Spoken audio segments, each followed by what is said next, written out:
5 Live Formula One.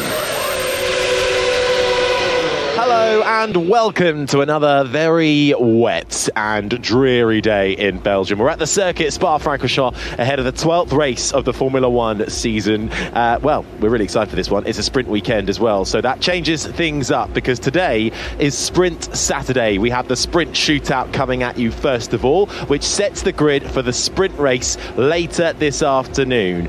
Today has absolutely no bearing on Sunday's Grand Prix whatsoever. It is essentially a standalone event. So here's the situation for the shootout. We will have SQ1, SQ2 and SQ3.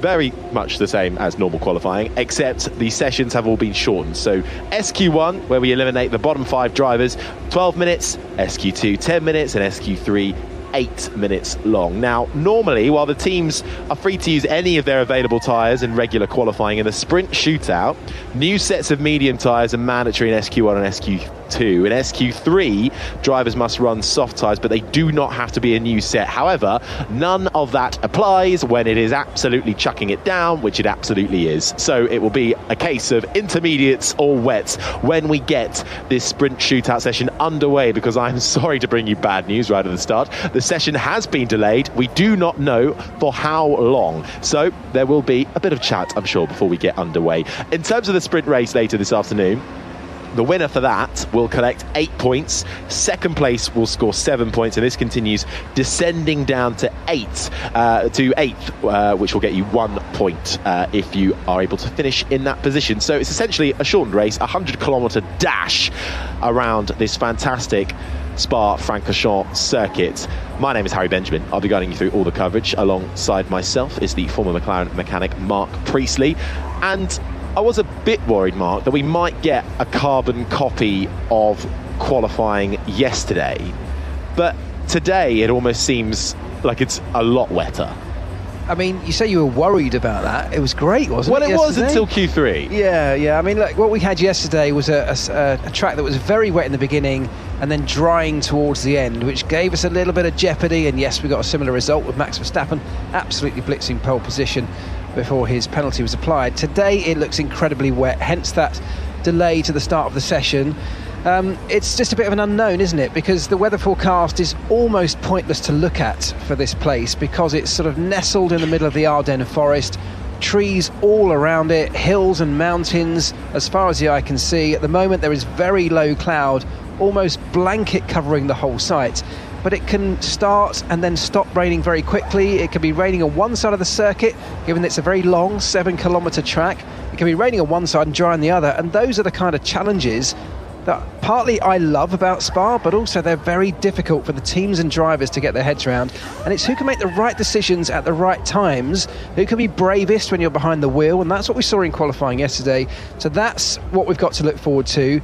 Hopefully we get going relatively quickly, and hopefully it's a nice, safe and exciting session. Summertime in Belgium with the low cloud cover, the mist starting to rise up. It's very grey and completely overcast. We are in a little bit of a bowl here in the Ardennes forest on the eastern side of Belgium, close to the borders of Germany and the Netherlands. We're actually in Stavelot in Belgium, not actually Spa, but we are in the town of Francorchamps, which is in the Belgian Ardennes countryside before we get underway for this sprint shootout. We've had 2 sprints already this year, the first of which was in Baku in Azerbaijan, where Charles Leclerc in the Ferrari took the sprint shootout pole, and then in Austria it was Max Verstappen on top.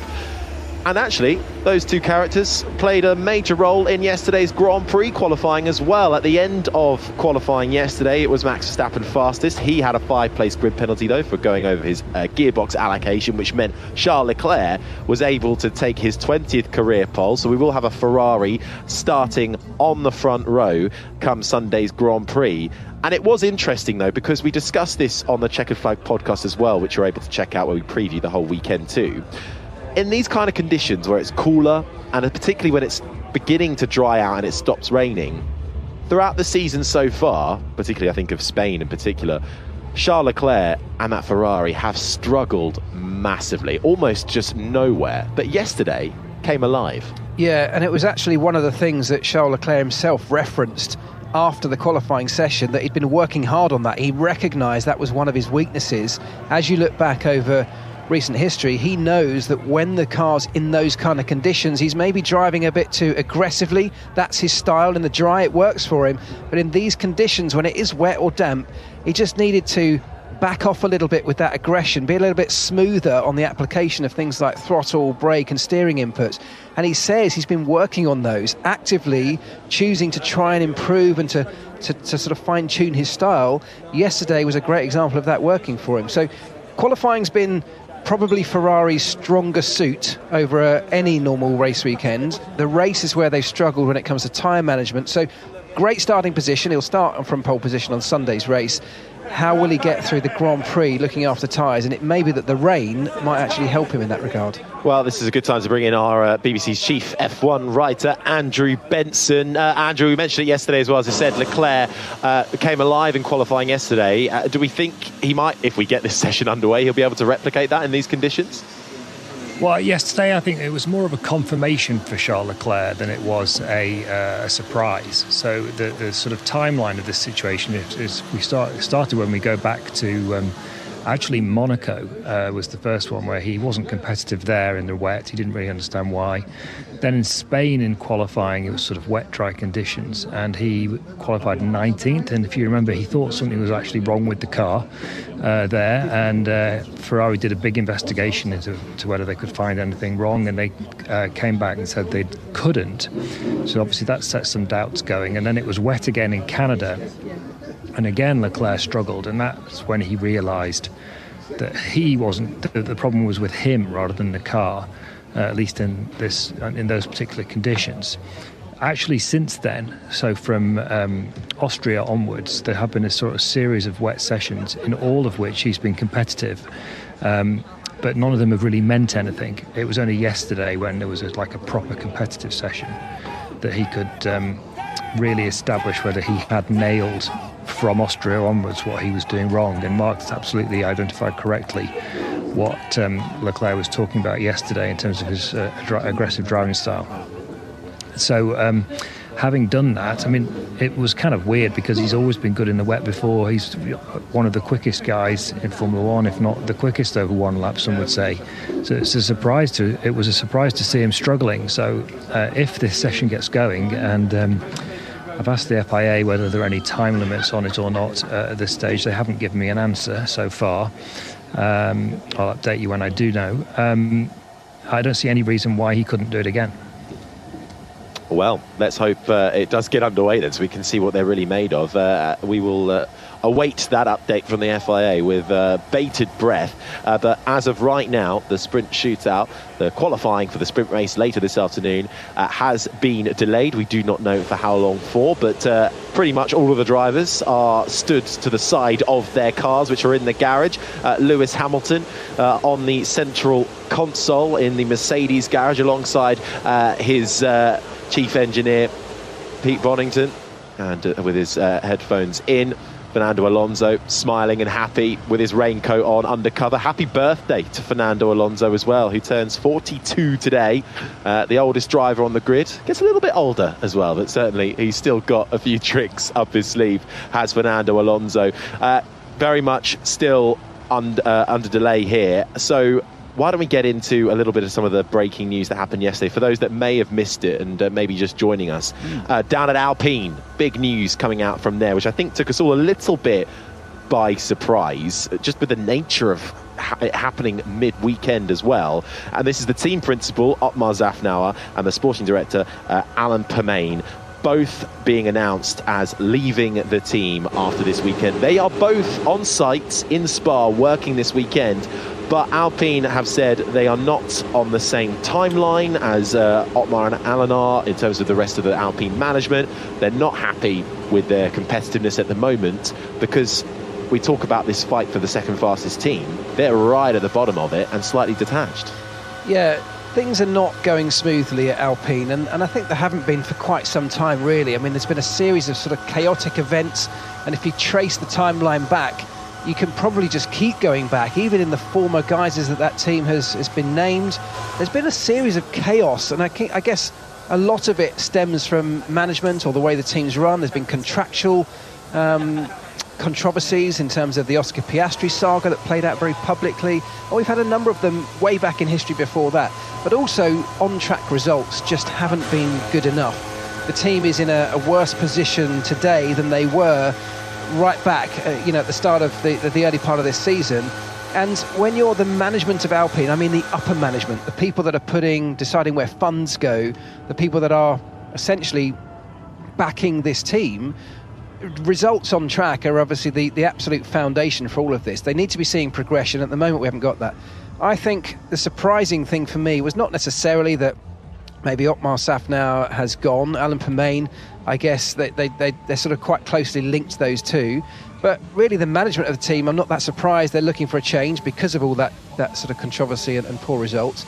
Really surprising thing for me was the timing of it. Midway through a Friday, at the last event before the summer break, it's not like they had to get that announcement out there quickly because they had a replacement in mind that they were immediately going to announce, which might be an obvious reason why you do it then.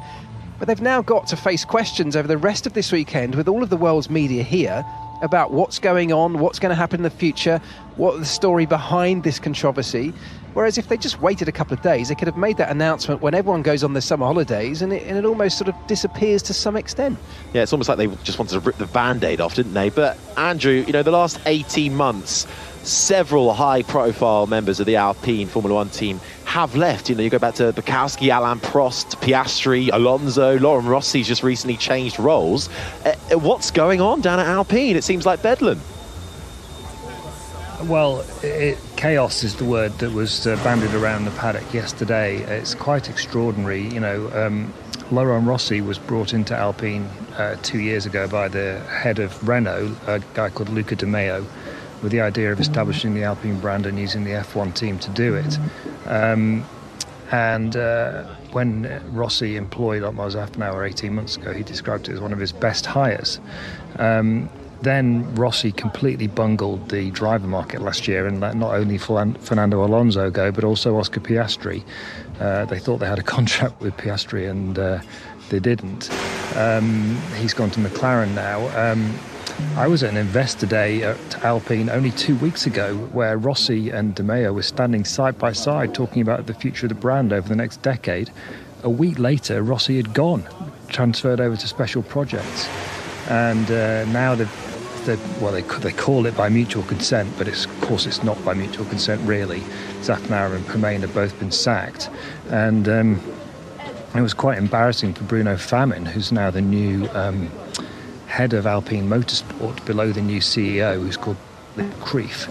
He sat in the press conference yesterday shortly after they made this announcement, and he had to listen to Christian Horner basically saying what a great guy Alan Permain had been and how he'd been a mainstay of Alpine and Renault and Lotus for 34 years, and he'd sort of steadied the ship through the difficult period that they had when they were struggling for money after Renault pulled out of Formula One in 2009, and was basically saying he won't be unemployed for long. And so people can't quite believe what's going on. There's a sort of sense of incredulity in the paddock, really, at the sort of implosion that's happened at Alpine.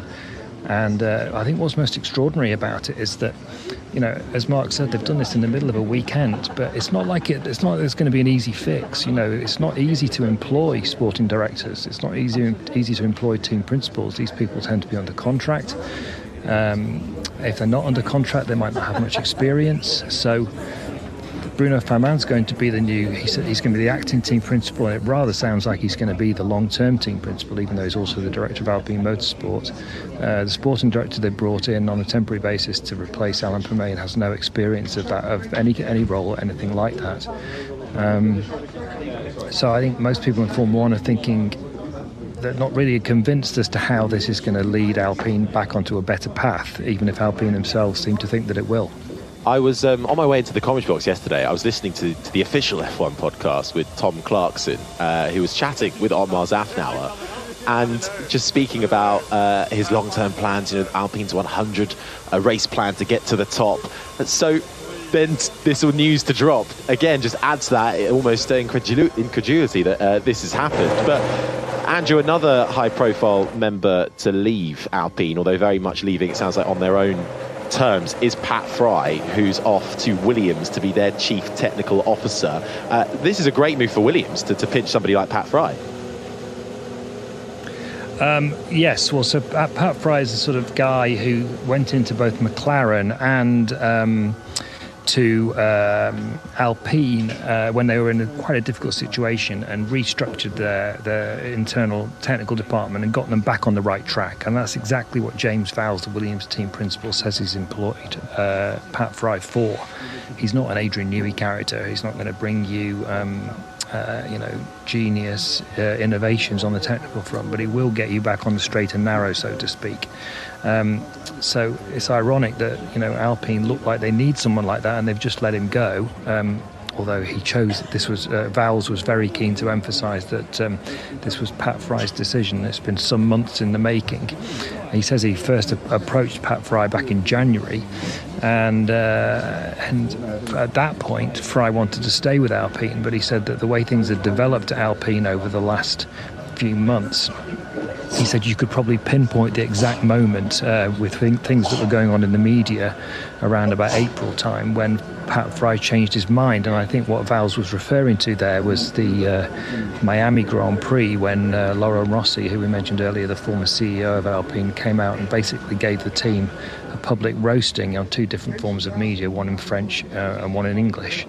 And everyone was sort of, that weekend, I remember on the Sunday morning when those interviews came out, everyone was looking around thinking, goodness me, what does this mean for the future of the team? Well, I don't think Laurent Rossi knew at that time that it meant his future was going to be in doubt, but it certainly was a big alarm bell ringing, and Pat Fry's obviously listened to that and taken this decision.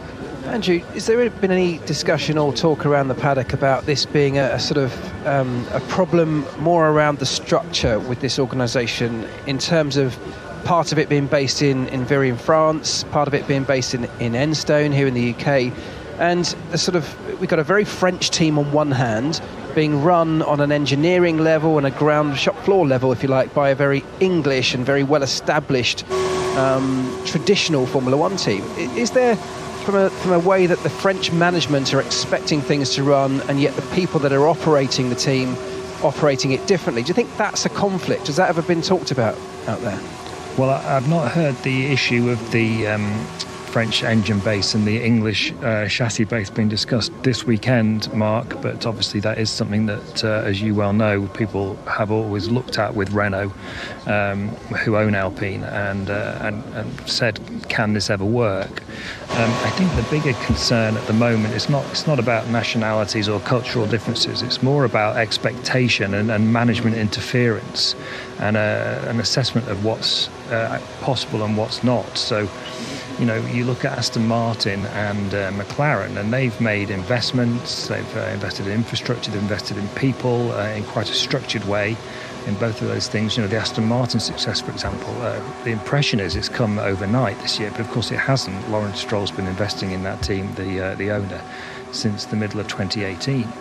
And I suspect, I don't know this, but it's my interpretation, that what's happened is that the Renault management have gone to the Alpine management, Zafnauer, Permain, and said, why can't we do what Aston Martin have done or what McLaren have done in this season? And Permain and Zafnauer have given them a sort of dose of reality, if you like, and the French management haven't liked it. So I see it more as a management issue on the car company side than a nationality thing. And that's just to make one final point. That's, I think, something that you see over and over again with car manufacturers who come into Formula One.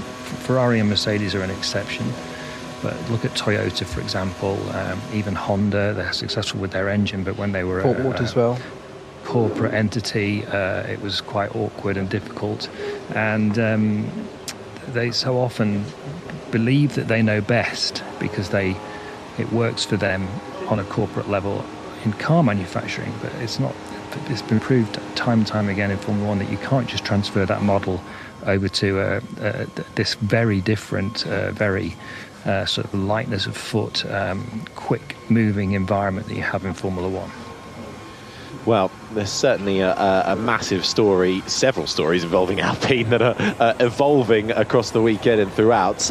We'll come back to that shortly. I'm hoping that the drivers and teams might know something we don't, because there's a few of them that are starting to get ready and already in their cars. Hamilton getting in, Russell, Alex Albon, Yuki Tsunoda is putting his balaclava on. Fernando Alonso, though, was still in his raincoat and walking away and outside of the garage, so he clearly doesn't think we're going to get going anytime soon. We haven't had any official communication to state when the shootout will get underway. In fact, the FIA have just said if we cannot run the sprint shootout, then we will use the qualifying classification from yesterday to set the sprint grid.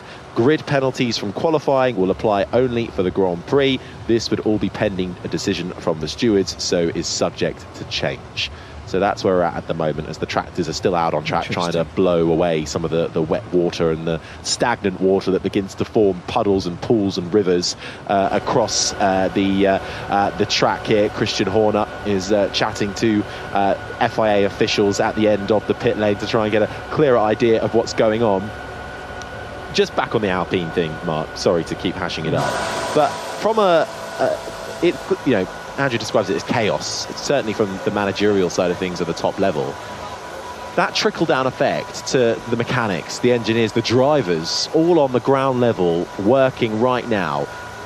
How much does that affect them on their day-to-day basis? It really does. Absolutely, it does. And you know, it's very easy to look at it from the outside and say, well, it's completely detached. You know, these are sort of almost political rumblings going on at the upper echelons of the organisation. So why would it affect the guys in the garages right now, the mechanics, the guys and girls that build that car and operate it? But the point is, it's about the culture and the environment that exists within that garage and within that team. And unfortunately, when the whole world, including you and I, are sat here talking about the chaos that is Alpine, you're affected by that. And I can give you a great example. When I was back at McLaren, everybody I'm sure will remember the chaos that was 2007 at McLaren. It was a disastrous year for us from a sort of PR perspective, from an outside world looking on. We were branded as cheats through the Spygate situation, and yet on track we had the fastest car, the two fastest drivers. We should have won everything, and it should have been a fairly fantastic year. And I can tell you from inside the garage, it was awful. We had everything in place to make it wonderful, and yet the feeling was just terrible, and that affects the way you behave. Even if you don't think it does, it affects the way you act, it affects your confidence, your self-confidence levels. It just affects everything. So the mood and the environment inside a team, a Formula One team, inside that garage, is absolutely key to getting the best out of those people. So building the right environment is a big part of what Formula One teams try and do. So right now at Alpine, there is absolutely no way that that's the optimum environment. So of course it's going to be affecting people. Well, they are. Esteban Ocon was getting his helmet on and getting prepared at the back of the garage. The fans that are lined up on the banking, the grassy banking that surrounds the Spa-Francorchamps circuit, waving to the cameras. There's a few Kevin Magnussen fans out there as well. Lots of Danish flags being represented. So clearly, still some good positive vibes from the crowd, who are desperate to get some running underway. There is a go-kart race going on right now in the sort of middle of the track. There's a separate, smaller go-kart race. So if in doubt, we'll have a look at that. That is the sound you can hear of some Lewis Hamilton fans as well, with flags saying hammer time and smiles all around. It looks like it has stopped physically raining, but of course it was raining very, very hard. So the track very, very damp, and the tractors are currently making their way around and trying to disperse some of the stagnant water to create at least a little bit of a dry line, or encourage some more evaporation of this water. Charles Leclerc clearly not in any rush. He is sat at the back of his garage with his engineers, headphones on.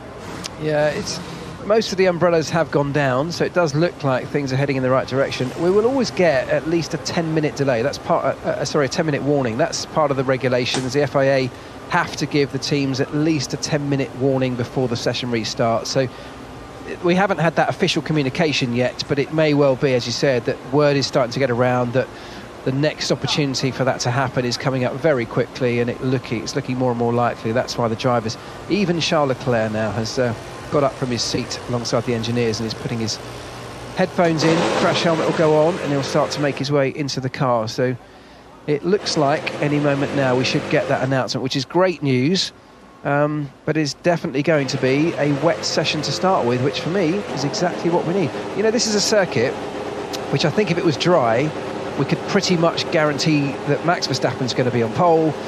Probably Sergio Perez, if he has a good day, is going to be right behind him, and then it's going to be very close. But with it being wet, well, that all changes.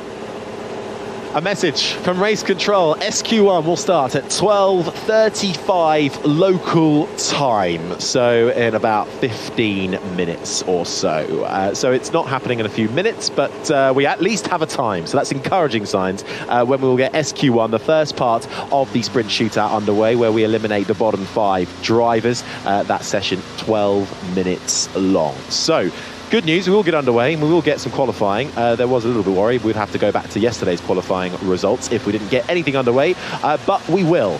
Still 15 minutes or so on the clock. One final thing on Alpine. Go on. Because I know we've been down on practice sessions, so we haven't really managed to dive into it. I know you want to, and we still have the time.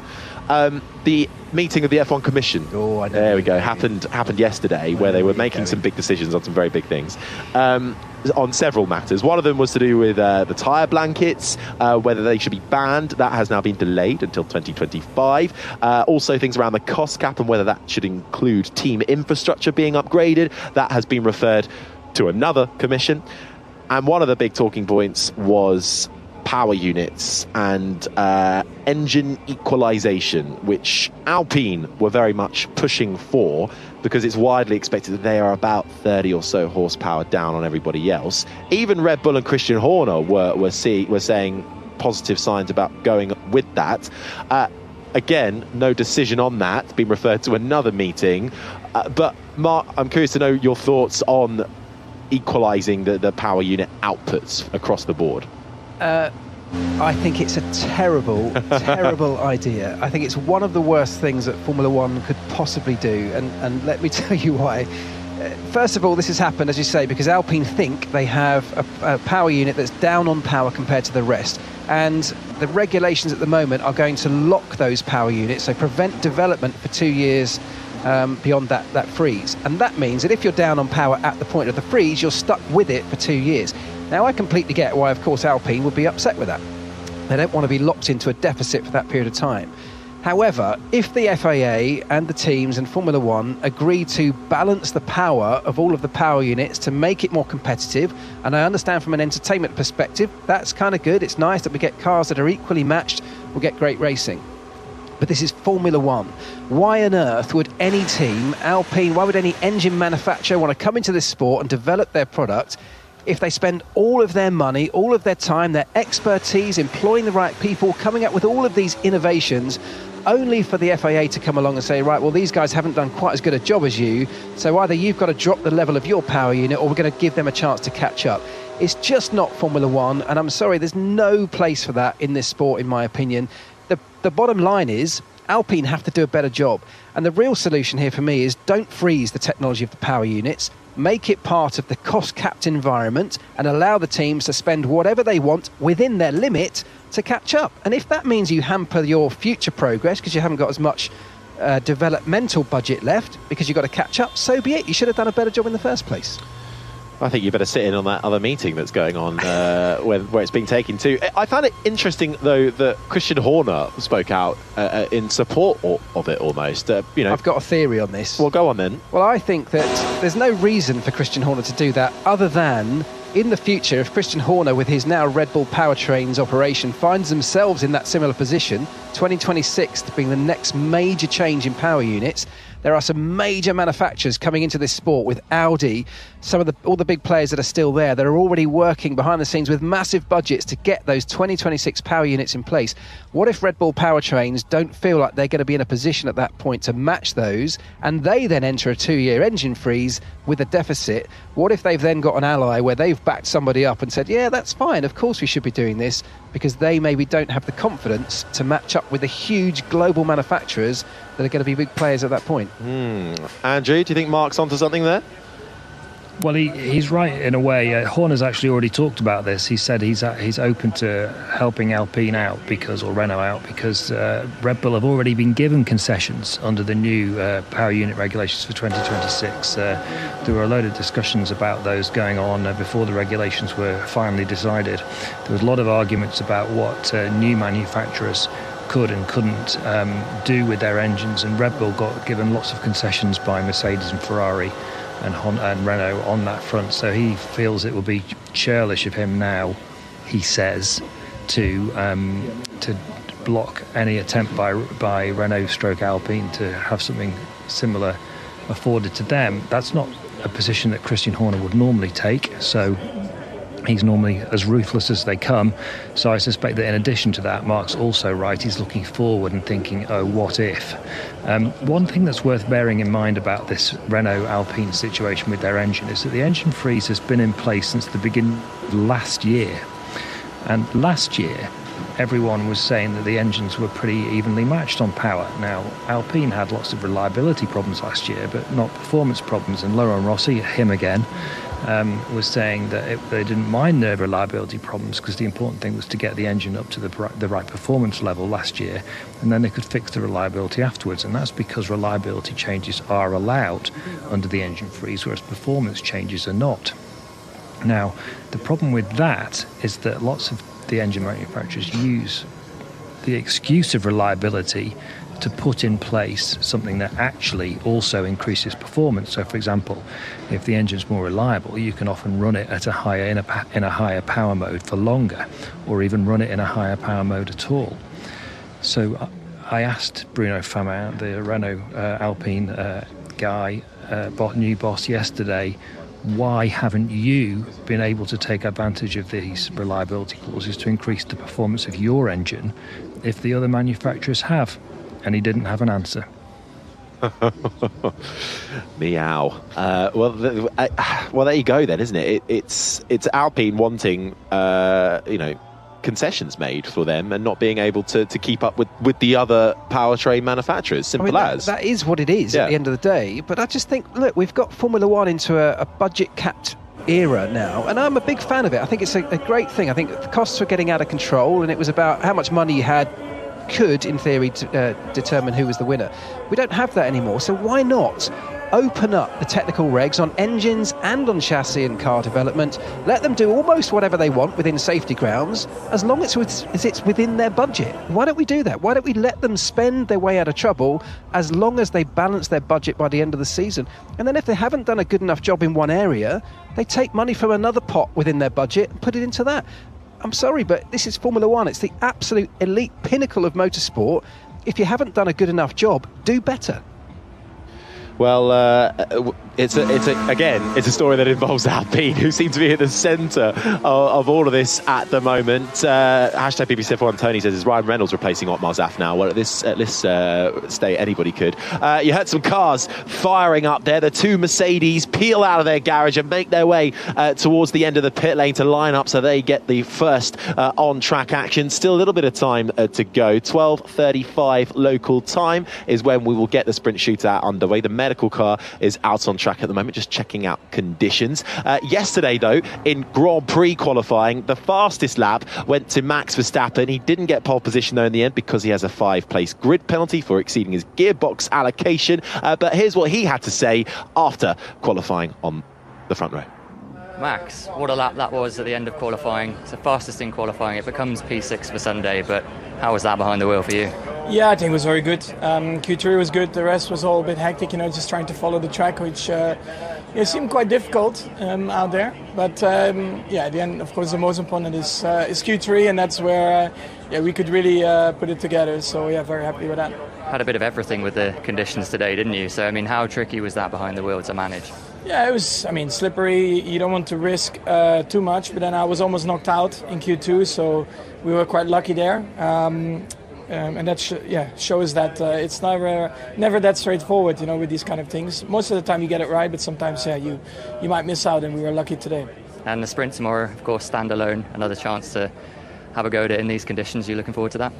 Yeah, let's see what the weather will do, how much rain will fall tomorrow. We'll just get on with it. So that was Max after setting the fastest lap time, but he'll start 6th for Sunday's Grand Prix with that 5-place grid penalty. Q2 mark for Max looked very, very dicey indeed. He almost didn't make it through into Q3, but then he finally got it together. But there was some rather interesting team radio exchanges with himself and his engineer, Gianpiero Lambiasi. Let's hear what he said during qualifying yesterday. I should have just pushed 2 laps in a row, like I said. So you are through, Max? Yeah, I don't give a if I'm through in P10. Just execution. Okay, and then when the track was 2 seconds quicker for your final lap and you didn't have any energy left, how would that have gone down? But you tell me what you want to do in Q3 and we'll do it.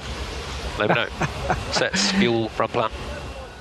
It very much feels like dad talking to irritated son. Yeah, it does. I've had a lot of conversations like that with drivers over the years. They tend to get so fueled on adrenaline in those moments that they can get a bit feisty. They can say things they don't. We hear it on the radio all the time, and Kimi was a great example. The amount of times I've had to lift my headphones off my ears in the garage because of the swearing coming back on the radio from Kimi Räikkönen to his engineer. But, these things happen. That little exchange, what I was really pleased to see was GP, his engineer, actually sort of shutting him down and not letting him get away with it, because I think that can be quite damaging, not just for them and their relationship, which, by the way, is a wonderful relationship. Don't let that little exchange fool you. That happens all the time, and they deal with each other in that way. But it can affect everyone else who's hearing it. But actually, he shut him down. He dealt with it very well. And interestingly, right at the end of the session, when Max set the fastest time, he actually came on the radio and apologised, and I don't hear that very often. No, he ate his words, didn't he, after going over 8/10 clear to top Q3. If you can hear some crowd noises in the background, they are up on their feet and all clapping in unison as well. It's synchronized clapping in the grandstands because they can see 1, 2, 3, 4, 5, 6, 7 cars lining up at the end of the pit lane awaiting the green light. 3.5 minutes to go until we get the shootout underway. The qualifying for the sprint race later this afternoon, and it's the Mercedes who currently leads the pack in terms of who's in the pit lane. And of course, they're all queuing with 3.5 minutes to go because they need to get out early. There's no rain falling right now. Yes, it's a wet track, but there is a very high risk that more rain could be on the way, and that means the circuit could become slower in the latter stages of the session. So you've got to be out there early.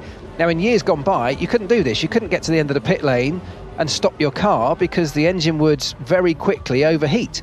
Back in the mid-2000s, I think at McLaren we were the first with Mercedes to do this. We developed a system where you could shut down one half of the V10 as it was, or V8 engine as it was back then. You could shut down one bank and just run it on 4 cylinders. That kept temperatures under control.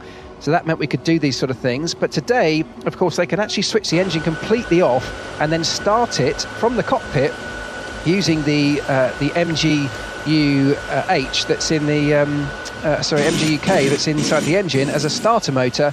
The driver can start the engine itself, so there's no problem with sitting there for long periods of time, and it means that they'll get preferable track position when the session gets underway. Well, they're all the cars out there at the moment in the pit lane have fitted the intermediate tyre.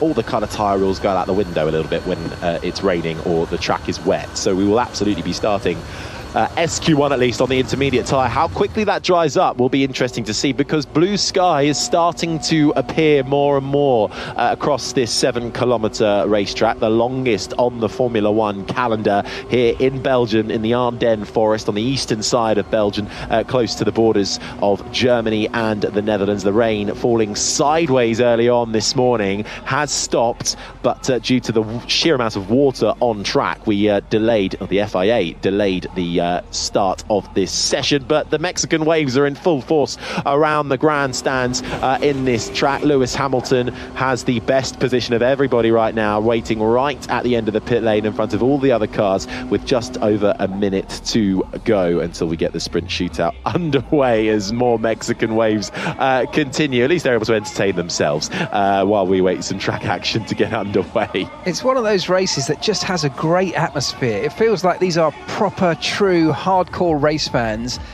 with no disrespect to the sort of city centre races where you might get a lot more VIPs and a lot more corporate guests.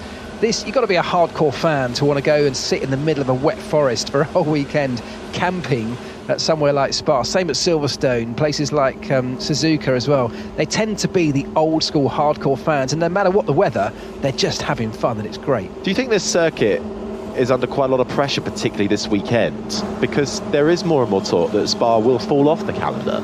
Yeah, and I wish there wasn't talk like that. I get it, because maybe it's less lucrative than some other of the more modern racetracks for the organisers, for the commercial rights holders, but it's an old school, proper traditional racetrack, and we talked about this yesterday, but I firmly believe we should be having a mix on the Formula One calendar of circuits like this that are wonderful when cars are at their liveliest, particularly in qualifying, and a mix of the more modern things and city centres and the more modern racetracks that we see. So I'm all for the new tracks, but let's not lose the old ones. Green light at the end of the pit lane, and we are finally underway for the sprint shootout. First up, SQ1, where we eliminate the bottom 5 drivers and begin to set the grid for this afternoon's sprint race. This 12-minute session now officially underway, and it's Lewis Hamilton who heads out at the head of the queue. Kevin Magnussen out there as well, George Russell, Valtteri Bottas, Zhou Guanyu, the 2 Alfa Romeos out there, all on the intermediate tyres at the moment. Alfa Romeo have not progressed from SQ1 in any of the sprint qualifyings we have had so far this season. Pressure on the Alfa Romeos off to the back of a great qualifying run in Hungary as well for the main Grand Prix. Zhou Guanyu up in 5th, a career best for the Chinese racer. His teammate Valtteri Bottas just behind him as well. Daniel Ricciardo in the Alpha Tauri 2 will be hoping to make amends from yesterday's qualifying. He actually said his lap time was deleted, his best lap time was deleted, so he ended up in 19th for the Grand Prix qualifying. He actually said, well, it kind of numb to the feeling because we get the sprint shootout as well, so we get to go again. So if you have a bad qualifying on the Friday, yes, it will affect your Grand Prix, but at least you kind of get a little bit of a respite, a take 2 on the Saturday. Yeah, it's true, isn't it? What it kind of effectively does is we get excellent track action because everything's competitive on a sprint weekend, but the teams still have to use it, and the drivers use it as practice, as Lando Norris in the McLaren has a big moment. The curbs are very wet, as they were yesterday, and even though eventually we may get a dry line forming on the racetrack itself, the moment you step a wheel onto the painted curbs, they're almost like ice. So yeah, treacherous out there. But yeah, just to finish that point, I think these sprint weekends are great. I don't want to see it everywhere, I don't want to see it become the standard, but if we see more and more of them and just popping up as experimental trials, if you like, we get some great track action, and the teams are less prepared when it comes to the competitive sessions, which means sessions like today in the sprint, they're using it to learn perhaps about the race tomorrow. Well, exactly. They've got to take all the learnings they can get, because when it's a sprint weekend, as you've said, we lose 2 practice sessions. So we go straight into it with only 1 practice session. So even if you're bringing upgrades, you do not get that much time to get the learnings and the data gathered. So every bit of track running is crucial. This is the sound of Lewis Hamilton and his Mercedes coming through La Source on his first fly. A little bit of traffic in front of him as the 2 Red Bulls come out of the pit lane, and he approaches the huge incline of Eau Rouge, a 35-metre elevation change up through Eau Rouge. Then there's a slight left-hand kink through Radion before you are on to the Kemmel Straight, the fastest speeds experienced here, and even the spray being kicked up. There's a car in front of him, slight to the right, offline, but the spray from Max Verstappen's Red Bull offline still has a huge effect on Lewis Hamilton's visibility when he's on the left-hand side of the track taking the racing line. He manages to navigate Lecombe through the right-hander, the technical twisty section that brings you through the next right-hander of Malmedy. Then you head downhill through Beau Rivage and towards the corner with No Name, where we saw that left-hander, quite a few, 2 incidents there, Esteban Ocon and Kevin Magnussen finding the wall in yesterday's qualifying session. Hamilton negotiates it nicely in his first proper flyer on these intermediates through the double left-hander of Pouwon, and he's keeping it nice and tidy for the time being, and is going quicker than his teammate George Russell at the moment. You know, in a dry situation, the circuit like this is all about precision. There's a very finite dry and fast line, and if you're not on that dry line, if you're not on the perfect racing line, you lose lap time. But in conditions like this, it's all about bravery, it's about reacting to how the car behaves in certain corners. There isn't just one line through here, it's about experimenting on each different lap and each corner, finding where the grip is, because it's not in the normal places. I have total respect for a Formula One driver driving a car around a circuit like this at such speed in these conditions. It's bravery at its absolute limit, isn't it? Lewis Hamilton then through the bus stop chicane, final corner, foot to the floor and a drag to the line for the 7-time champion. First lap time on the board at 2 minutes 02.297 on the intermediate tyre. What's George Russell, his teammate, got as he appears through the mist, comes around the final corner, can barely see him. He comes across the line. It's second fastest for George Russell, make that third as Valtteri Bottas splits them. This is the sound of Kevin Magnussen in the Haas coming through the bus stop chicane, and actually he has bailed out of it and come into the pit lane. So interestingly, yesterday in conditions a bit like this, we saw the two McLarens really kind of come alive, and then in the final session Q3, when it dried a little bit, things tailed away just slightly. At the moment, both McLarens seemingly putting in pretty decent laps. Piastri with the fastest middle sector of anybody, coming towards the closing stage of his lap, his teammate just behind him. So it's going to be interesting to keep an eye on the McLarens in these conditions again. Charles Leclerc in the Ferrari comes through the bus stop chicane. The man who starts on pole for Sunday's Grand Prix, the man who took his maiden win here back in 2019, crosses the line to go fastest by over 8.5 tenths. This is the sound of Oscar Piastri, as Mark mentioned, looking very quick in the middle sector, looked very quick in qualifying yesterday, and quick once again today in that McLaren. Goes fastest by just 1.5 tenths. We await to see what the Aston Martins have got. The two Red Bulls coming out in tandem as well, still coming through in the first sector, but it's Piastri, Leclerc, Albon, Hamilton, Norris the top 5. But as this is SQ1 with just over 6 minutes remain, we focus on who the bottom 5 are. We eliminate the bottom 5 drivers at the moment, still waiting for full lap times to be set before we get an idea of who's in trouble and who's okay. Much better from Williams in this opening session. Alex Albon in third place right now, just 6 tenths off that blistering lap from Oscar Piastri. We had high expectations of Williams around this circuit, very high speed to suit the nature of their car, and in these conditions, so far at least, Albon delivering. Max Verstappen through the final left-hand turn, straightens up the steering wheel, up through the gears, hugs the inside line closest to the pit wall and goes fastest by over 9.5 tenths. George Russell, though, a better lap time in his second attempt, makes it just under 7 tenths of a second, the gap between himself and Max Verstappen, currently at the top of the timings. Still awaiting Magnussen, Hülkenberg, Alonso, Gasly and Ocon to show us what they are made of. We'll see what Pierre Gasly has got. His teammate Esteban Ocon has just gone up into 9th on a weekend where Alpine are experiencing quite a lot of managerial turmoil. Gasly gives them a little bit of something to smile about as he puts that Alpine up into 4th place with 5 minutes left to go. That puts Zhou Guanyu in the Alfa Romeo and Yuki Tsunoda down in the elimination zone for the time being. Magnussen and Hülkenberg will have to go and set faster laps next time around. They're both on outlaps at the moment. Alonso is coming through the middle sector at the moment, looking quick too, and something that will get him, I imagine, up into the top 10 by the time he comes through and into sector 3. This is the sound of Carlos Sainz through Blanchimont. He's on a quick lap, Sainz. He's had a very good first 2 sectors. This is going to be just there or thereabouts as he comes into the final corner, the bus stop chicane. Crashes over the curbs, keeps it within track limits. The left-hander is so frustratingly slow. Trying to get the power down on a wet circuit is difficult, and he goes quickest by 3.5 tenths over Verstappen.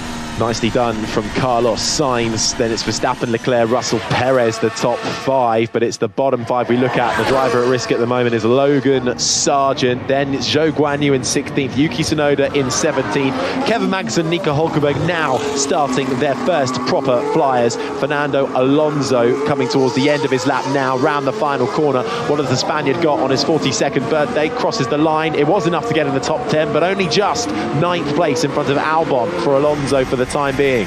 Yeah, and Hamilton's on a decent lap. This should be a good one for him. He's currently sitting down in 12th place, but this lap, as he starts to close it out again, coming through the bus stop chicane, that really difficult, very, very slow left-hander, gently tickling the throttle, just trying to get the power down without spinning the wheels, and he crosses the line to go second. That's a decent lap, isn't it, from Lewis Hamilton? Now, it is interesting, if you compare it to qualifying yesterday, the track evolution getting faster and faster with every lap time that goes by. That is going to be something to really monitor across these sprint qualifying sessions, as you're just hearing Max Verstappen coming through the downhill right-hander of Rivage, having to negotiate a Mercedes of Lewis Hamilton that was parked right on the apex. Been noted by the stewards, that one, so let's see where that one goes, and I hope Lewis Hamilton's not negatively affected by that. It's going to be a close one to call. Not sure how they'll go, but Verstappen, in the meantime, whilst all that was happening, did manage to go even quicker than he was before, and is now top of the timesheets, 0.4 of a second ahead of his teammate Sergio Perez. We're still awaiting lap times from the two Haas drivers, Kevin Magnussen and Nico Hülkenberg. And Kevin Magnussen, that's twice now. He's been on a fast lap and then bailed out of it right in the final corner. Hülkenberg has done the same thing and not finished their lap and come into the pit lane. It doesn't look dry enough yet, or does it, for a slick tyre gamble? Well, if you're at the back of the grid here, if you've got not very much to lose, these are the moments when the gamble, although unlikely though it looks, could just pay off for you. And if you've really got nothing to lose, why not? Well, Nico Hülkenberg had hydraulic issues in yesterday's qualifying, why he will start plumb last. Kevin Magnussen had a better run of things, but did receive a grid penalty for Sunday's race for impeding Charles Leclerc. But both of those drivers currently still to set lap times. So currently they are 19th and 20th. Lando Norris, Lance Stroll and Logan Sargeant are the drivers in the elimination zone. And this is how quickly the time clocks down. We're a minute and 40 to go. Final flyers. Has Fernando Alonso stopped out in the circuit somewhere? According to the timesheet, or it may have... Well, we haven't got a yellow flag out there, have we? We haven't. I think the timesheets... No, I think he's still going. He's just entered sector 3 now. It's just a glitch with the timing, but yeah, I think that's going to be interesting. We've got what we got, just over 1 minute, 1 minute 10 seconds. So actually, no one can come out now and get round before the checkered flag comes out. So everyone that's out on circuit are the only ones within a position to do a lap. So let's keep an eye on it. Logan Sargeant with a very good first sector, I have to say. Hülkenberg and Magnussen and the Haas came in and came straight back out again.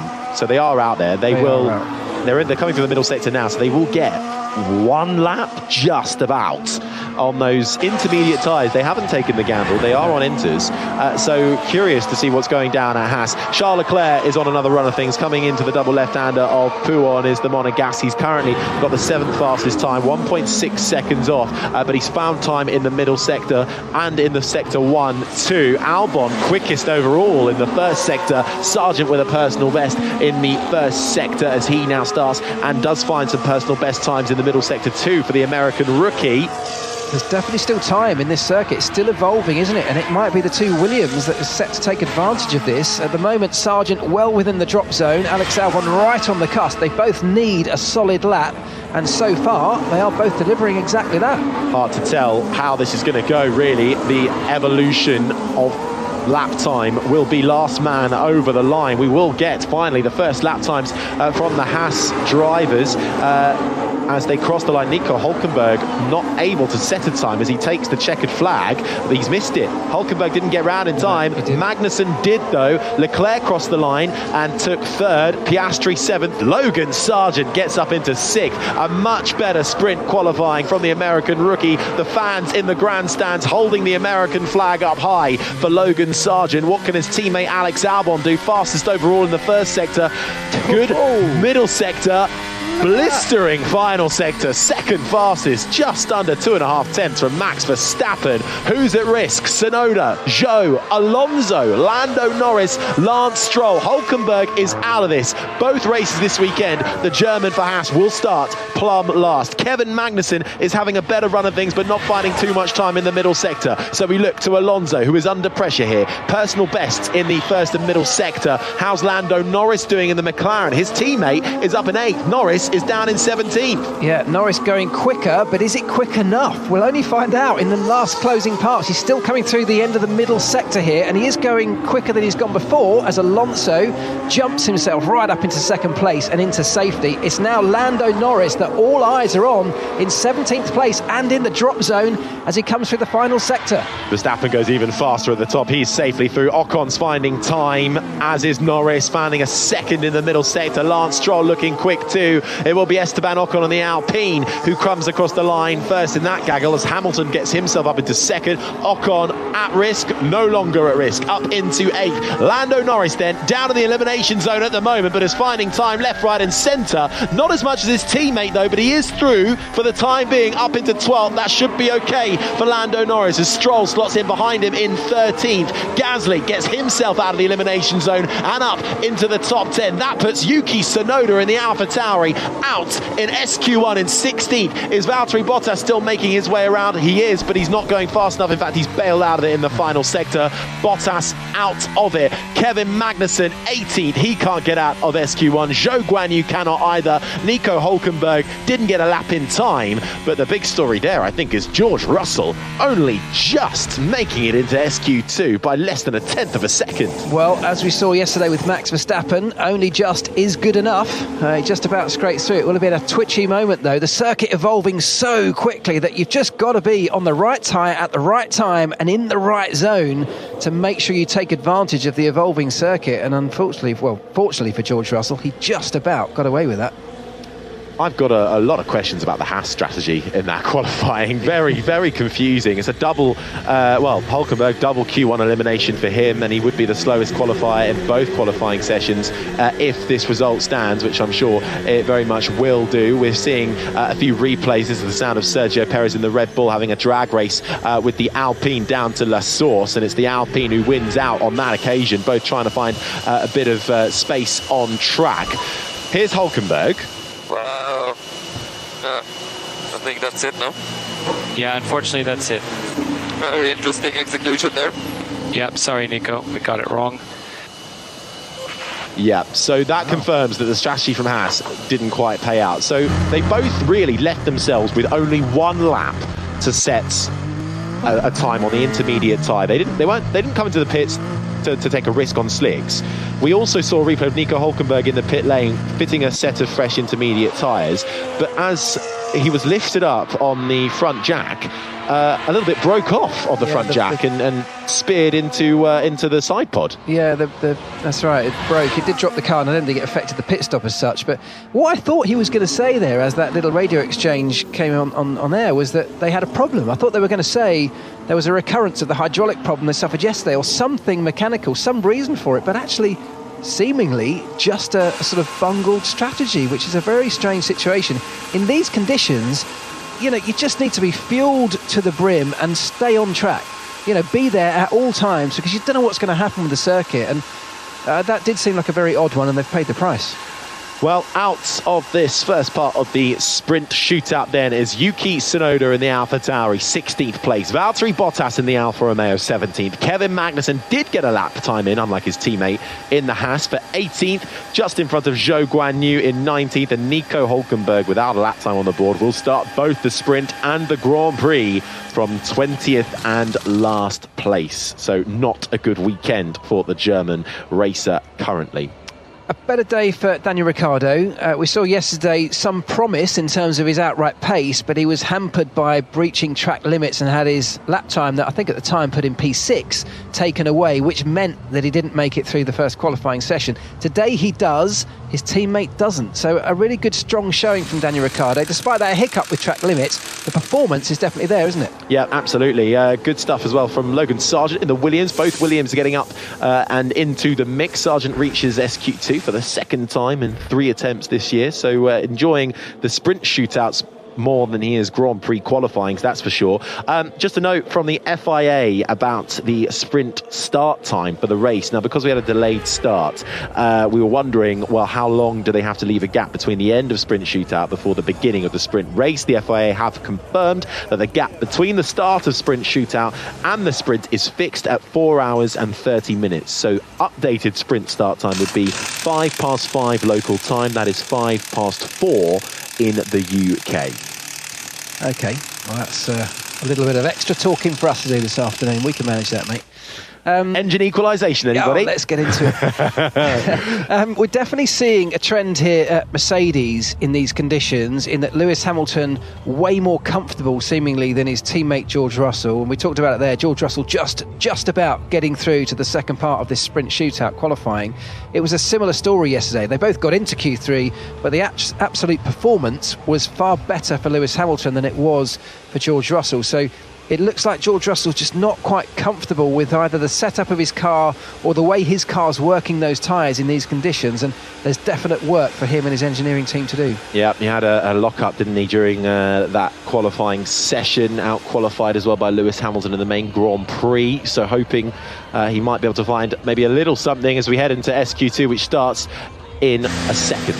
Green light at the end of the pit lane, and we should be underway for this next part. 10 minutes, this SQ2 session where we eliminate the next 5 drivers. So everybody from 11th down to 15th. It really is a fight to get into the top 10, and straight out is Daniel Ricciardo in that AlphaTauri on the intermediate tyres. It hasn't dried out quite enough. There isn't such a visible dry line as there was yesterday in qualifying, so it is still wet out on track, but how quickly that changes will be interesting, because the sun is definitely now starting to peek out. The grey cloud cover that was completely covering this entire 7-kilometre circuit, it really looked miserable out there, has now dissipated. Blue sky is starting to appear. It's amazing how quickly the weather can change, can't it? Isn't it staggering? It's like 2 different days within the space of half an hour. But I think it's sensible to get out on circuit. Yes, of course, everything points towards this drying out and the latter stages of the session being the quickest, but it might not, and that's always the risk. And I think the value in getting out now is, A, to get a banker lap in whilst the track's relatively clear. There's no traffic on there. You can pick your own spaces and you can go for it and just get something on the board. There's obviously risk of breaching track limits when it's in these slippery conditions. It's a bit easier to do. And then you can come back in if you want, or you can come round with extra fuel and just build up to getting yourself in that groove. That's what the days like today are about. It's getting the driver in the groove, figuring out where the grip is, and you can only do that with more laps on the board. So I think getting out early, particularly for those that might be at the back end of this top 15 as it stands now, is worthwhile. Well, you say that because only 2 cars have gone out on track. Make that 3 now. Sargent, Ricciardo and Lando Norris all out there on the intermediate tyres. The Ferraris of Charles Leclerc were biding their time a little bit, and I thought they might be maybe just seeing if they could go onto a slick, but we can just peek around the edge of the tyre warmers, and that is the green wall tyre. That means it's the intermediate wet weather tyre, and they now all file out. So they've let the first 3 who wanted to go out on track go. Yeah, have a little bit of time, and then with just after 8 minutes they've now started to all pile out of the pit lane. There's just about time in a 10-minute session, in fact only 7.5 minutes really now left of that. There's just about time for somebody to go out, get a banker lap on these intermediates and come in for a change to slicks if they wanted to make the gamble. You could just about fit that in. Of course, shorter sessions on a sprint day as opposed to normal qualifying, so you could do that. So that's something to keep an eye on. Will a Williams or somebody just be willing to take a gamble? Will a Lance Stroll be willing to take a gamble and just see if it might be something that can catapult them up the order? Well, Williams, that was a brilliant SQ1 for them, but they were disappointed after yesterday's qualifying. Both out in Q1, and they really thought they might be able to achieve something here because of their straight line speed is just immeasurable. Esteban Ocon has been quite vocal. It's so difficult to pass the likes of Alex Albon. They may be quicker in the corners, the likes of the Alpine, but on the straights they've got nothing compared to the Williams. And here we have one of the longest straights on the calendar in the Kemmel Straight. You think Williams might be able to back that up, but they struggle in these kind of conditions. Yeah, I think that was the key. You're absolutely right. The circuit itself should suit them. I mean, in Hungary last time out we had a pretty decent showing, and it wasn't a circuit that really should suit their car, so they're all looking forward to coming here. But you're right, the weather completely changes how any of these cars behave around any given circuit. Of course, the very best cars, the Red Bulls of this world, still behave very well. They still do what the driver needs. It's different to the way it behaves in the dry, but it's still very, very quick. But those cars that are on the cusp and have some days where they're good, others where they're not, these conditions can either help them win or lose quite dramatically. Daniel Ricciardo then on his first proper flyer, fastest in the first and second sectors. Logan Sargent just begins his lap as well. Lando Norris not as quick as Daniel Ricciardo in the first sector. The only cars that haven't come out of the pit lane yet are Fernando Alonso in the Aston Martin and Alex Albon in the Williams. There's a dry line, mate. I wonder. I think, especially an Albon and a Williams, worth waiting, see how it all looks. Do we just go straight for a slick tyre? Come on, guys, stick a slick on and have a gamble. That's what we want to see. That's going to spice things up. But there's definitely a dry line. Not everywhere, but 90% of the circuit, from what I've seen from the onboards, there's a very narrow, albeit narrow, but there is a dry line. And it might just be worth somebody taking the gamble. If they get it right, they could find themselves straight through to to the third part qualifying easily. This is the sound of Lando Norris making his way through the bus stop chicane, gets a little bit of snap on the rear, has to correct it around the final corner, but there is an absolute dry line developing through Blanchimont down the main straight. Norris goes fastest as he now brakes for Lassour, so he found more time in the final sector compared to Daniel Ricciardo, who slots in behind him in second the first 2 times on the board. The fastest time, a 1:56.8. Of course, all of these cars that are on track now on the intermediate tyres are helping to create that dry line. They're dispersing water at quite an incredible rate. You've still got time with just over 4.5 minutes left. You're going to need to be leaving the garage with around about 2.5 minutes left on a dry tyre if you want to leave that decision to the very last minute. But of course then it puts the driver under immense pressure to deliver when it really matters with only one attempt. Got a yellow flag out in sector 3, so in the final part of this track. I'm wondering if it's Logan Sargent. It is Logan Sargent. He's facing the wrong way and managed to get it turned back around. Has a little bit of a cut of the grass for good measure as well, but didn't look like there was any damage on the image we just saw. He carries on his way. Green flag, so Logan Sargent back underway, which was a shame for him because he was having a great lap up until then. Really had a blistering first sector, did Logan Sargent, before losing it coming into the final sector, which is where we pick Lewis Hamilton up now as he comes into the approach of the slight left-hand kick of Blanchimont. And curiously, Mark, he's actually trying to find the water. Yeah. He's off the racing line, off the dry line. His slick tyres on that dry line are overheating, and so he's finding the water. And look, we've got somebody on mediums. Lance Stroll coming out the pits on a set of medium tyres, if our information is correct, and that everyone's going to have their eyes on that. Not that anyone can react to it at this stage, but that's going to be a very interesting one to follow. It's going to be treacherous in the early part of his outlap particularly. Hamilton goes fastest there. We're just seeing what happened to Logan Sargent as he comes through the right-hander through Stavelot. And does he go out wide? He does. Carries too much speed, meets the gravel, and that spins him round into a couple of 360s and then a 180, and keeps the engine going, and he manages to swing it back round. But that would have ruined that set of tyres. But it might not matter now, because are we going to see this transition onto the slick compound of tyre? George Russell, you just heard, that was the onboard finding the wider line through Rivage. It's only Lance Stroll, so his teammate Alonso, the last man to leave the garage, has come out on intermediate. So this is a real gamble from Lance, someone who's actually been struggling a little bit in terms of performance, certainly compared to his teammates. So maybe the need for Fernando is not as great as Lance to try and find a way through any means to get himself out of this session. But it's going to be very interesting. Lance Stroll halfway through his outlap at this point, twitching the steering wheel everywhere, because of course it is very damp, and he's got to find the line. He's got to find where he can put the car, where he can't on this outlap, so that when it comes to the actual lap he can commit. And for everybody else, there's a very high risk of a yellow flag when somebody does something like this. So to get your lap in now is probably worthwhile ahead of Lance Stroll's lap. That's too early. Too early from Lance Stroll then. The track is not fully dry, and that's what you get with Spa. Over 7 kilometres long, the longest track on the Formula One calendar. It can be bone dry in one part, but then just not quite ready in another. Okay, Lance, we've committed to this, we've got to go.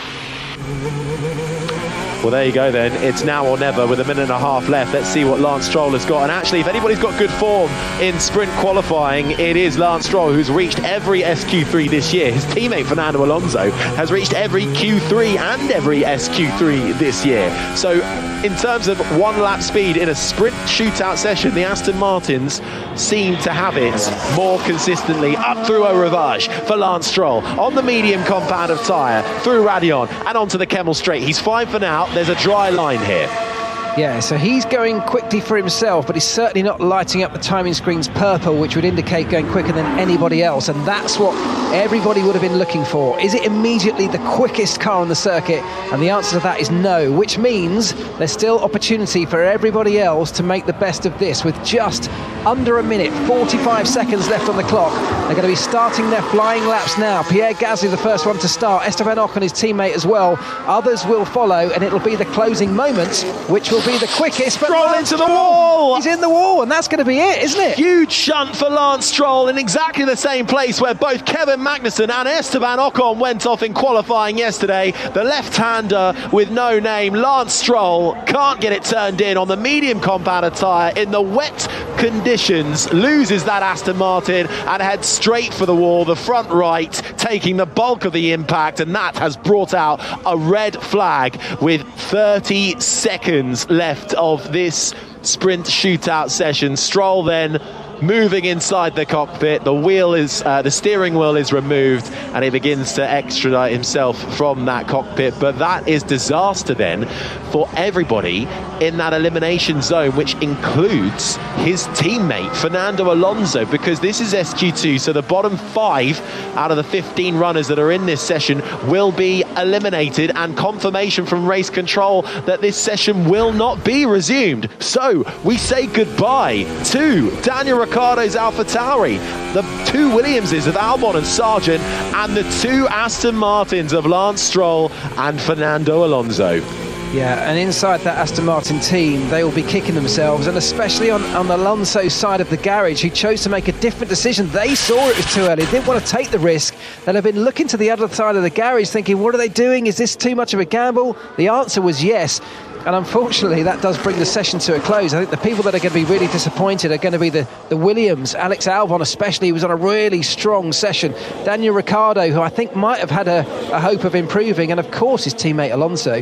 We said it though, didn't we? We said when someone takes a gamble on these tyres in these conditions, there's a very, very high risk for everybody else that there'll be some kind of accident. I'll tell you what though, Alonso wasn't on a great lap anyway. So, just looking at his first sector time, here he is. The session will not be restarted. Right, we're out. Just as I had reeled off the great stats about both Aston Martins doing rather well when it comes to a sprint shootout qualifying session, they find themselves at the back of the pack, 14th and 15th for the 2 Aston Martins, behind the 2 Williamses of Alex Albon and Logan Sargent in 12th and 13th, and Daniel Ricciardo on the cusp, but not quite making it in 11th. Okay, I think we had to do what we had to do. Anyway, I don't expect anyone to do mediums though. And once again, George Russell scrapes through. He's into the final part of qualifying, but only just in P10 with his teammate up in P2 as that session came to an abrupt close. It's very much like George Russell, very much like Indiana Jones, just grabbing his hat before the gates shut. That's right. Every time for George Russell. Makes it through by just under 0.3 of a second.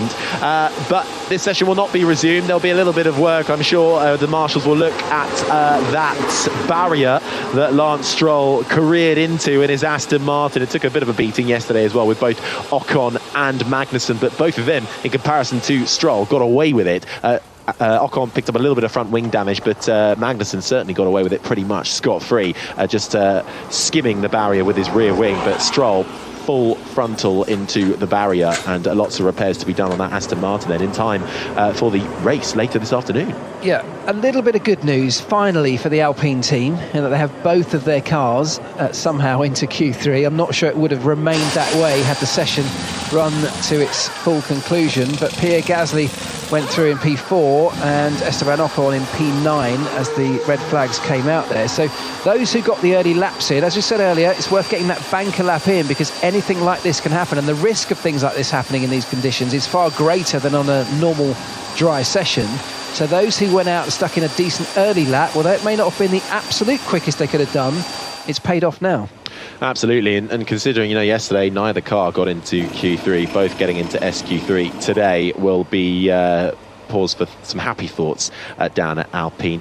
Despite Logan Sargent and both Williamses seemingly having more in the tank and coming a cropper of the red flag, it's Sargent P13, his highest ever start in either a Grand Prix or a sprint race. So still something to smile about there for Logan Sargent, who'll be right there with his teammate into the approach of La Source a little later on in that 100-kilometre dash we have there. Not the best birthday present for Fernando Alonso, who turns 42 today. He will have to do it all from 15th. Only the top 8 score points in the sprint race later this afternoon, but certainly cause for celebration so far for the Orange Army, and that's the Dutch Orange Army, because Max Verstappen having a much better run of things compared to yesterday's qualifying session in this sprint shootout. Currently topped that session in SQ2 with a 1:55.2, about 0.6 of a second clear of Lewis Hamilton and Sergio Perez, who is back up there and consistently in that top 3 once again after his nightmare run of qualifyings. Yeah, I mean, I've got mixed feelings about the Sergio Perez performance this weekend. It's clearly better than we've seen in recent times, where he's really struggled, especially on a Saturday in qualifying on a regular weekend. However, he's not been a direct match for his teammate at all. He has the quickest car by some margin, and yet again in that session, he's not the second quickest driver. He's got Lewis Hamilton between himself and his teammate. Yesterday, same sort of thing. He wasn't right behind Max Verstappen, and if you just take the car's performance as a measure of where they should be, particularly given how much of an advantage they've got, Sergio Perez has to be looking to be at the very least right behind Max Verstappen in pretty much every session. The car's so dominant, that has to be his target. Well, in the last sprint qualifying, it was Red Bull who locked out the front row, so they'll be hoping they might be able to repeat that as Lance Stroll makes his way back into the paddock on the back of a motorcycle, helmet off, and there is a smile on his face. I think for Lance Stroll, he knew that was probably going to happen, and he couldn't do anything about that. And he knew as soon as he got out there, didn't he? We heard him on the radio. He said it was too early.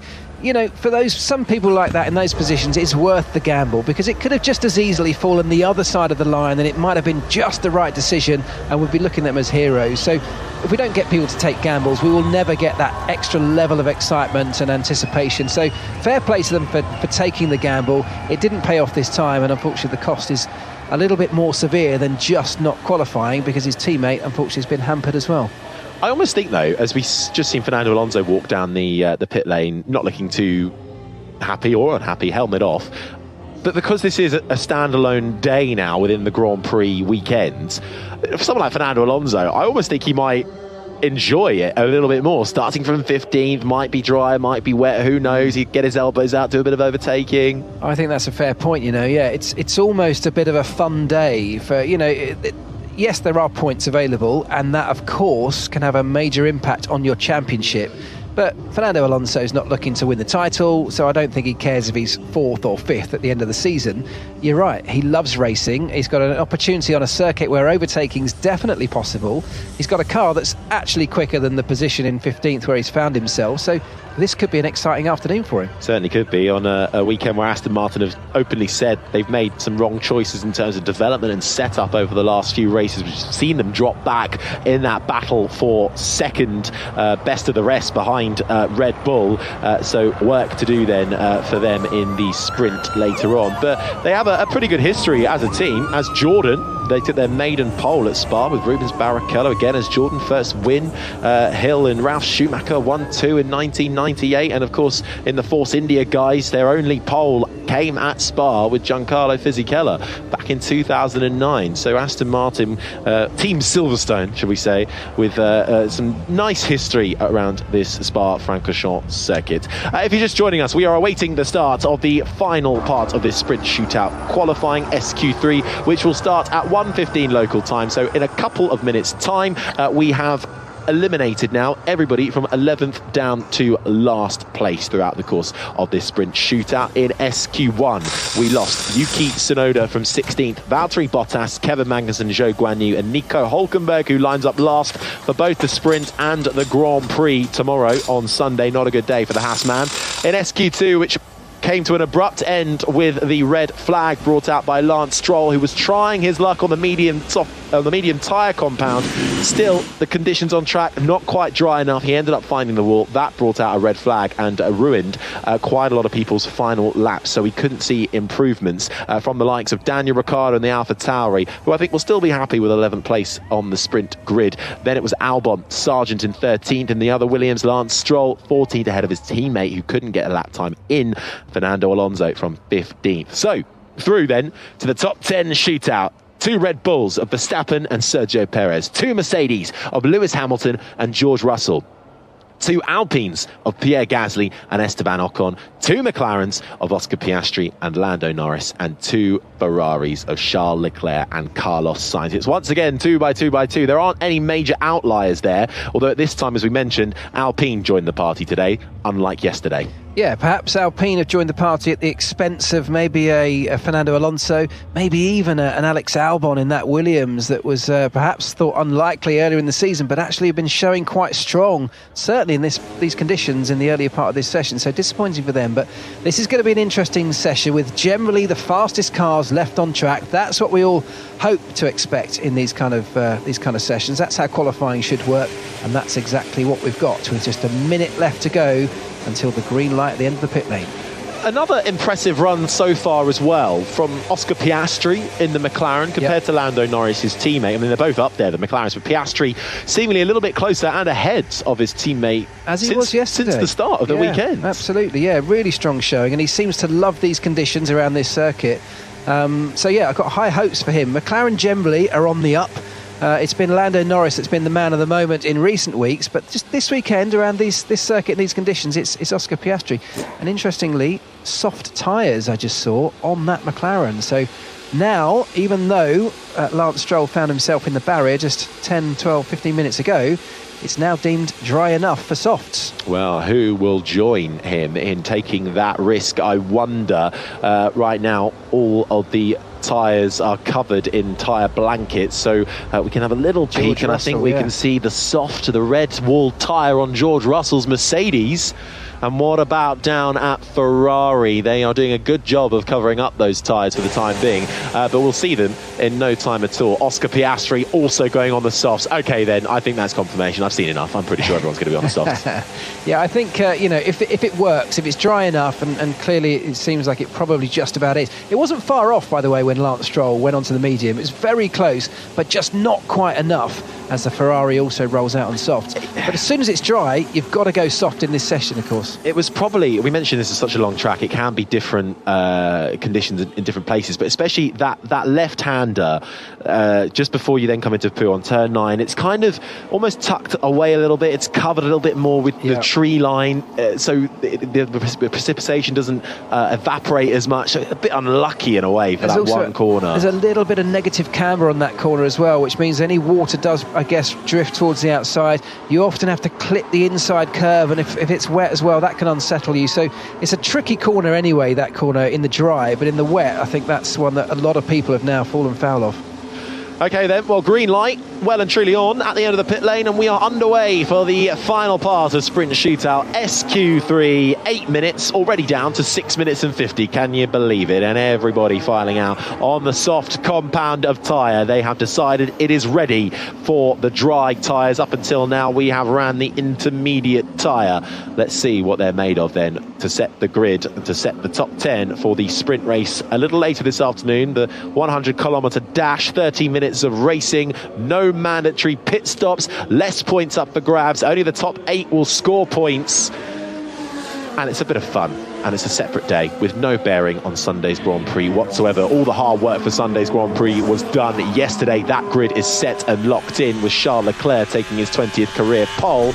Leclerc, this is the sound of the Monegasque, who's on his outlap at the moment on the soft tyres, coming through the double left-hander of Pouon, and very clearly a dry line, and I think they've all made the right call so far. But one false move and you dip a tyre off the racing line, you could be in trouble. Well, I was just going to say, it's absolutely the right call to go onto the soft tyres. There is that dry line, but it's very narrow. This is a high-risk session, and just like we said earlier on in session 2, getting a banker lap in, getting a lap on the board is going to be critical. You can't really afford to mess up your first lap. You can't afford to run wide. You can't afford to back off and have another go, because you may not get another chance. There may well be another incident like we saw with Stroll, because things are so treacherous. Make no mistake, this is a very damp circuit with a very narrow, dry line right through the middle of it. And that means you've got to be accurate, you've got to be absolutely precise in where you place the car. You maybe can't place the car where you normally would. You've got to stay off some of the curbs, which are slippy. This is going to be interesting. Well, we are into the final 5 minutes then of this sprint shootout qualifying here at the Spa-Francorchamps circuit in Belgium, ahead of the 12th Grand Prix this season and ahead of the 3rd sprint race, which happens today, this afternoon. Right now, we are setting the grid for that sprint race. Charles Leclerc up through the gears in his Ferrari, through La Source, the U-shaped hairpin, slowest corner on the track. Now, making his way uphill through Eau Rouge on that soft compounder tyre. There is a dry line, but he had to lift just slightly as he came to the top of the hill through Radion and now onto the Kemmel Straight. Yeah, very fast along here. That upward elevation through Eau Rouge and Radion must be so terrifying in these conditions, because you've got to put all your trust that the car's going to bite when you need to change direction at such high speed. But it did exactly that for Charles Leclerc, and he carries on along the Kemmel Straight through this section of corners in the middle part of the lap. Now, just coming out of the double right-hander here and down towards the left, this is where things get very treacherous. This is where we've seen people go off, but Leclerc finds his way through nicely without incident, but splashing through puddles on the way. And all the time, as soon as you splash into a little bit of puddle, you lose temperature in these tyres, and that's when mistakes can start to creep in. But Leclerc so far coming into the final sector now, personal best in the first sector. That's because Lewis Hamilton has stolen away the fastest overall first sector with a blinding sector 1 from the Mercedes man who's going quickest at the moment. Leclerc going well, quicker than his teammate Carlos Sainz, who is finding time but not as much time as his teammate Leclerc. Piastri and Norris are on a good lap. Norris actually looking a little bit pacier than Oscar Piastri on these first flyers. Yeah, Max Verstappen had nothing to match Lewis Hamilton in that first sector. His middle sector though, and this is where that Red Bull comes alive, the high speed sector 2 and sector 3. The Red Bull now starting to light up the timing screens purple, but it's a good lap from Charles Leclerc.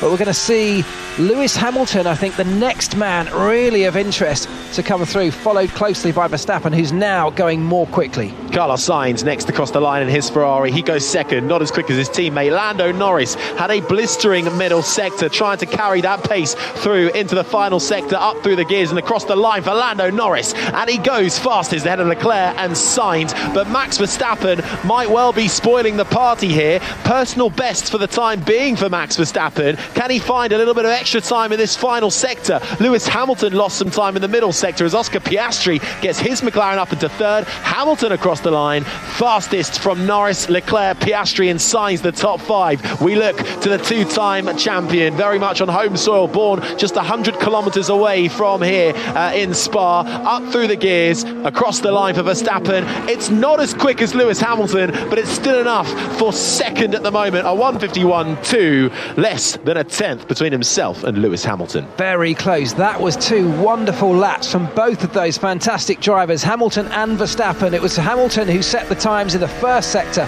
Verstappen second sector, and then in the third sector they were neck and neck, and there was nothing between them. They'll get one more chance. George Russell couldn't match his teammate, once again struggling in that Mercedes, down in 7th. Sergio Perez as well down in 8th, ahead of the two Alpines who are now on their first proper flyers. So Perez needs to find more time, as does George Russell, if they want to get anywhere near their teammates. Yeah, so the guys that have set the times are now on their cool down laps. That's about getting the tyre temperatures back under control. It's about recharging the energy store, the battery in these hybrid Formula One cars, so it's fully charged, ready for one final flying lap with 1 minute and 20 seconds left on the clock. They'll find their way round and it'll come down to the closing seconds of this session. Esteban Ocon filtering his way through the traffic in that Alpine. Neither of them got into Q3 in yesterday's Grand Prix qualifying. Both Alpines through into SQ3 for the sprint today as he runs over the curbs, and the rear wing of that Alpine oscillates left to right quite vigorously, then in a straight line makes his way through Blanchimont, passes the Ferrari in front of him. The left-hand kink approaches, finds the dry line, runs the car a little bit over onto the curbing, but doesn't get track limits for that. It's personal best sector 1 and 2. Final corner for Ocon. Now pick up the pace, Max. We don't have much margin, you need to pick up the pace. Ocon goes fourth fastest with a 1:52.3 as Verstappen is told to pick up the pace. And Perez going very quickly on a good lap. But he's approached an absolute traffic jam as he comes into the braking zone of the bus stop chicane. Somehow the sea parted in front of him, and I don't think it hindered him too much across the line, and it's fastest for the Mexican by almost 9/10 of a second. It's a great lap from Perez, but his timing's really interesting because he can't now do another flying lap. He's now got an empty battery, whereas Verstappen and Hamilton have had a cool down lap and just crossed the line. Verstappen crosses the line with 1 second left to spare to get one more flyer in the bag. Max Verstappen has not made a mistake of his own doing all season long. He has one lap to try and get himself ahead of his teammate Sergio Perez, who currently has provisional pole for the sprint race later this afternoon. But Charles Leclerc in the Ferrari is going faster in the first sector. Perez won't get another go at it. Hamilton will. Verstappen is on his lap. Norris too. Ocon, Leclerc, Piastri, Sainz, George Russell struggling down in ninth for the time being. Gasly's had a good middle sector in the Alpine as well. Let's see what the Alpine is made of. He's got the fastest of anybody in the middle sector, nearly a 1/10.5 up. Sergio Perez, we're hearing, is still pushing. He has got some personal best times in the middle sector, but he's not finding a huge chunk of time. It might be, well, just a safety net for him if he can find anything. You don't know what might happen. Suddenly a red flag had come out and everybody stops. Gasly then, one more corner to go for the Frenchman in the Alpine. A hugely emotional track for him after losing his best friend a couple of years ago, and Antoine Hubert crosses the line for Pierre Gasly, and it's fastest, a 1:49.7 for the Frenchman in the sprint shootout. But can anybody beat him? Ocon can't, his teammate, but he goes up into third. Piastri's fast in the middle sector. Leclerc's fast in the first sector. Verstappen's fast everywhere. You cannot call this. Leclerc round the final corner. Sainz' teammate goes fastest by 6/10. Can Leclerc beat him? No, he can't. It's a front row lockout for the time being for the two Ferraris. Norris slots himself up into third. What has Piastri got? He is blistering in the middle sector. Yes! Piastri takes pole for the sprint race, but can Max Verstappen do anything about it? Crosses the line and he dashes Australia's hopes and dreams and takes P1 away from Oscar Piastri by absolutely nothing, and the Orange Army erupt in cheers as Max Verstappen by 11/100ths of a second goes fastest, a 1:49.0 from Oscar Piastri. The two Ferraris of Sainz and Leclerc, Norris the top five, Gasly, Hamilton, Perez only 8th in the end in front of Ocon, and George Russell in 10th. The big difference between those two laps was Oscar Piastri maximised everything. That was a stunning lap. I was following it on the timing screens in front of me. That was a blistering lap all the way through. Max Verstappen's lap was not the best lap that we've seen from Max Verstappen all session long, but that's the nature of the advantage they've got in that car, and still he was quicker. That's a sprint pole. Oh, simply lovely. Well, I mean, that was just by 100th of a second there. Very, very good. Well done. Yeah, not easy with this weather. You don't want to take too much risk, you know. It's easy to then lose a lot of lap time. Simply lovely, it really was, and fine margins as well. Yesterday, the gap was over 8/10ths of a second in qualifying that Verstappen had today. Then today, it's 11/100ths of a second to Oscar Piastri. I don't know whether Piastri will be absolutely buoyed with that or absolutely gutted. So close, yet so far. Good work from Carlos Sainz, who gets into the top three in front of his teammate Leclerc. Norris only 5th in the end. Question marks remain. Hamilton lost a lot of pace towards the end, and Sergio Perez 8th. And that is P2, Oscar. P2. Great job. Great qualifying, though. Brilliant. P2's mega, mate, but you'll be frustrated to know that Verstappen is only 11 milliseconds ahead.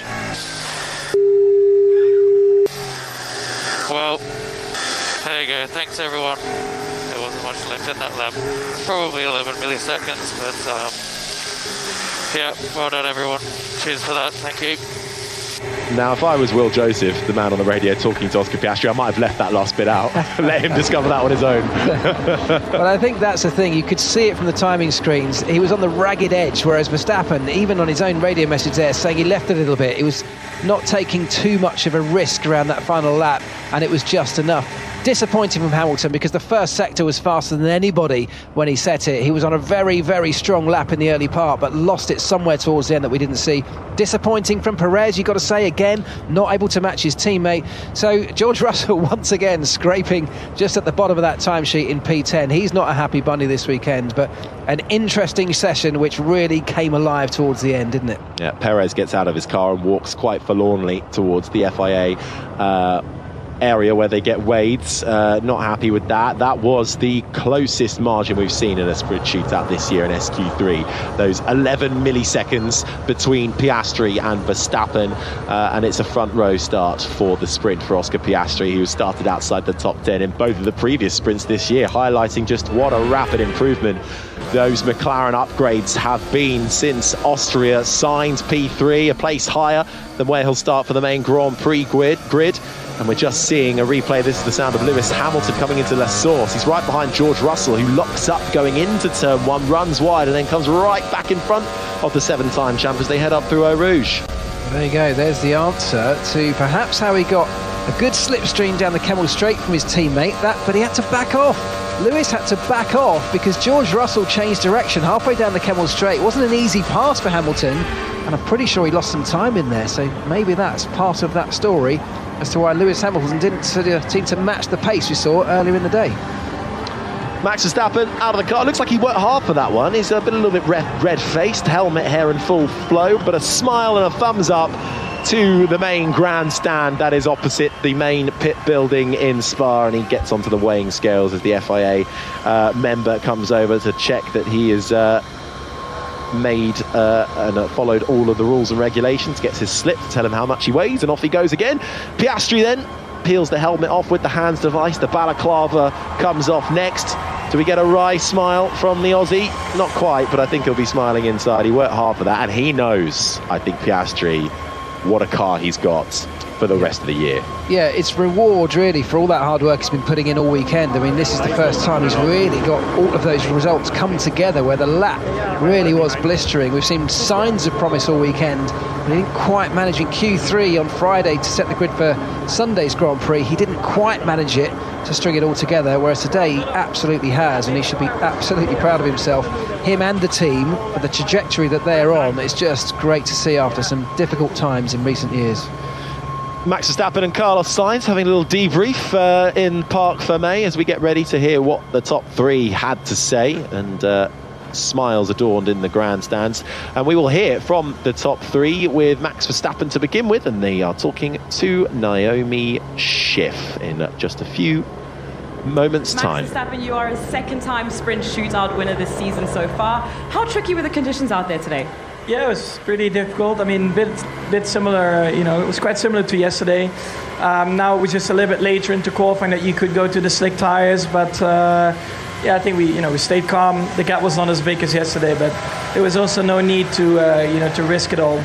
Probably my second sector was a bit careful, but still on pole, that's what counts. Yesterday you mentioned it was quite tricky to find exactly the right line. Just how was that today? Because it seemed a lot drier in that third part of the shootout.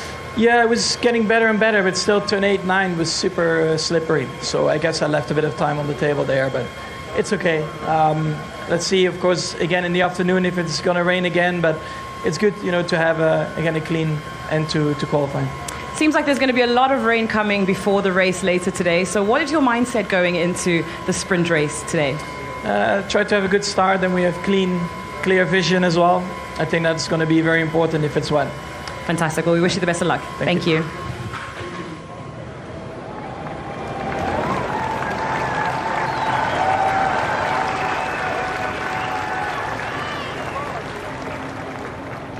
Well, speaking to Max Verstappen there was Naomi Schiff, and clearly finding the pace, very happy as he gets a very nice, colourful Pirelli cap from the boss of Pirelli, Mario Isola, and they pause for the obligatory photo. But Max Verstappen then will start pole for the sprint race later this afternoon.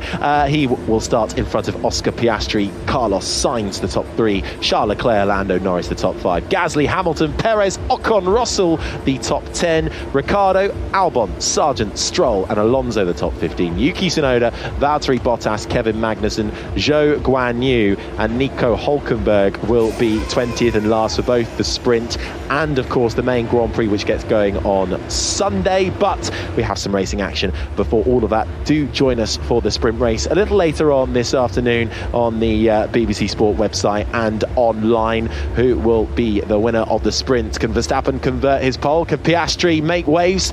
Well, wait to find out. My thanks to Mark Priestley, to Andrew Benson, and my thanks to myself, I suppose, Harry Benjamin. Yeah, why not? This has been an IMG production for BBC Radio 5 Live.